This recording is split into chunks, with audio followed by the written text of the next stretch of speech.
Recent একটি ইন্টারভিউতে শাহরুখ খানের স্ত্রী গৌরী খানের সাথে নিজের তুলনা করলেন ঢালিউড কুইন খ্যাত অপু বিশ্বাস। এতে তার হ্যাটার্সরা অপু বিশ্বাসের সমালোচনা করে বলছেন, কোথায় গৌরী খান আর কোথায় অপু বিশ্বাস। তো ভিউয়ার্স, আপনাদের কি মনে হয় কমেন্ট করে অবশ্যই জানাবেন। এক সময়ের জনপ্রিয় চিত্রনায়িকা আঁচলাকি বিয়ের পর থেকে সিনেমা থেকে অনেক দূরে আছেন। স্বামীর সঙ্গে বিভিন্ন মিউজিক ভিডিওতে কাজ করছেন এবং আনন্দে মেতে আছেন, কিন্তু সিনেমাতে কোনো কাজ করছে না। মডেল ও ব্র্যান্ড প্রমোটার বাড়ি শখ আগেই অনেক বেশি সুন্দর ছিলেন।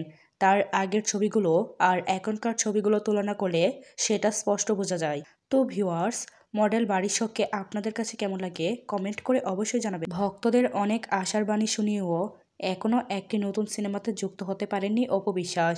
তার ভক্তরা নতুন সিনেমার অপেক্ষায় রয়েছেন। বুবলি নিজের সিনেমার থেকেও শাকিব খানের সিনেমার প্রচারণা বেশি করছেন। তিনি শাকিব খানের বরবাদ সিনেমাকে শুভকামনা জানিয়েছেন। এতে বুবলির ভক্ত ও শাকিব খানের ভক্ত দুই পক্ষই অনেক খুশি হয়েছেন। যতই আফরান নিশোর সিনেমা মুক্তি পাক না কেন, শাকিব খান তো শাকিব খান, পুরো বাংলাদেশে এক পিস। আর এরকম শাকিব খান আসবে না। শাকিব খানের বরবাদ সিনেমা সবার থেকে এগিয়ে থাকবে, এটি নিশ্চিতভাবে বলা চলে, এমনটাই ধারণা করছেন দর্শক। এবার ঈদে শাকিব খান এবং বুবলি দুজনের সিনেমাই আসছে, কিন্তু বুবলি কোনোভাবেই শাকিব খানের সাথে পাল্লা দিতে রাজি নয়। বুবলি বলেন, দুজনের সিনেমাই ভালো ব্যবসা করুক এবং সিনেমাই ইন্ডাস্ট্রি এগিয়ে যাক, এটাই তো একজন ভালো নায়িকার গুণাবলী। অনেক আগে থেকেই জানা কথা, অপু বিশ্বাস শাহরুখ খানকে অনেক পছন্দ করেন, কিন্তু ইদানিং কিছু ইন্টারভিউতে নিজের সাথে গৌরী খানের অনেক তুলনা করছেন। তার সাবেক স্বামী শাকিব খানকে শাহরুখ খানের সাথে তুলনা করছেন। শাকিব খানকে অবশ্যই শাহরুখ খানের সাথে তুলনা করা যায়, কিন্তু অপু বিশ্বাসকে কি কোনোভাবে গৌরী খানের সাথে তুলনা করা যায়, এমনটাই বলছেন দর্শক।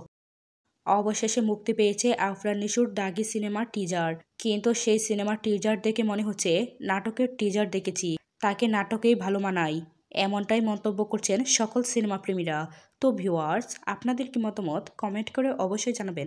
অপু বিশ্বাসের ছেলে জয়ের থেকে বুবলির ছেলে বীর বেশি স্মার্ট এবং ভালোভাবে বড় হচ্ছে, বেশি ট্যালেন্টেড, এমনটাই দর্শক বলছেন। বুবলি তার ছেলেকে একটা ভালো শিক্ষার মাধ্যমে বড় করছেন। তো ভিউয়ার্স, বুবলির ছেলে বীর ও অপু বিশ্বাসের ছেলে জয়, আপনাদের কাছে কাকে বেশি ভালো লাগে কমেন্ট করে অবশ্যই জানাবেন। বর্তমান সময়ে আগের থেকে অপু বিশ্বাসের ব্র্যান্ড প্রমোশনের কাজ অনেকটাই কমে গেছে, খুব বেশি একটা কাজে পাওয়া যাচ্ছে না তাকে, ঠিক এমনটাই বলছেন সাধারণ দর্শক। অন্যদিকে বুবলির ব্র্যান্ড প্রমোশনের কাজ আগের থেকে অনেকটাই বেড়ে গেছেন। এতে করে অনেকেই বলছেন, তাহলে কি বুবলি এসে অপু বিশ্বাসের ব্র্যান্ড প্রমোশনের কাজ কেড়ে নিচ্ছেন। সিয়াম আহমেদের প্রশংসায় মুগ্ধ নায়িকা দিঘি। রিসেন্টলি জঙ্গলি সিনেমাতে সিয়াম আহমেদের সাথে জুটি বেঁধে অভিনয় করেছেন তারা। সিয়াম আহমেদ ও বুবলি জুটিটাকে আপনাদের কাছে কেমন লাগে কমেন্ট করে অবশ্যই